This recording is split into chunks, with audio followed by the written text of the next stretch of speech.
সোমবার মুহুর্মুহু রকেট হামলায় কেঁপে ওঠে ইসরায়েলের তেল আবিব। একযোগে ৩ শতাধিক রকেট ছোড়ে হিজবুল্লাহ। অন্যদিকে লেবাননের রাজধানী বৈরুতেও এদিন হামলা চালায় ইসরায়েল। হিজবুল্লাহর এ পাল্টাপাল্টি হামলার মধ্যেই যুদ্ধবিরতি চুক্তিতে সম্মত হয়েছে নেতানিয়াহু। সিএনএনের এক পোস্টে এমন দাবি করা হয়। যদিও চুক্তির কিছু বিষয়ে এখনও কিছু মতানৈক্য রয়েছে, যেগুলো সোমবার লেবাননের সরকারের কাছে পাঠানো হবে বলে জানায় একটি সূত্র। কয়েকটি সূত্রের দাবি, সব ইস্যু সমাধান না হওয়া পর্যন্ত এ চুক্তি চূড়ান্ত হবে না। চুক্তিটি অনুমোদনে প্রয়োজন হবে ইসরায়েলি মন্ত্রিসভার অনুমোদন। কিন্তু ইসরায়েল হিজবুল্লাহর মধ্যে এভাবে পাল্টাপাল্টি হামলা অব্যাহত থাকলে এ আলোচনা ফলপ্রসূ নাও হতে পারে। আমেরিকার মধ্যস্থতায় করা যুদ্ধবিরতির এ প্রস্তাবে ৬০ দিনের যুদ্ধবিরতির কথা বলা হয়েছে।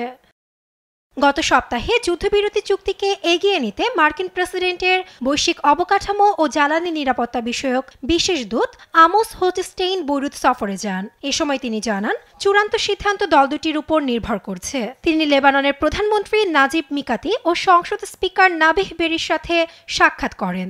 এ সময় চুক্তির ছোট ফাঁকগুলো দূর করতে কার্যকর একটি আলোচনা হয়েছে বলেও জানান। পরে বুধবার নেতানিয়াহু সরকারের সাথে আলোচনার জন্য ইসরায়েলের উদ্দেশ্যে রওনা দেন।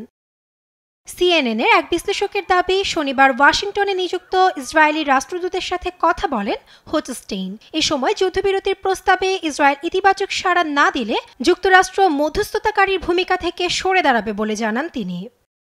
গত বছর ৭ অক্টোবর গাজায় যুদ্ধ শুরুর পরদিন থেকে ফিলিস্তিনি স্বাধীনতাকামী সশস্ত্র গোষ্ঠী হামাসের প্রতি সংহতি জানিয়ে ইসরায়েলে হামলা চালায় হিজবুল্লাহ। সীমান্ত থেকে পাল্টা হামলা চালায় ইসরায়েলের প্রতিরক্ষা বাহিনী আইডিএফ, যা রূপ নেয় ইসরায়েল লেবানন যুদ্ধে।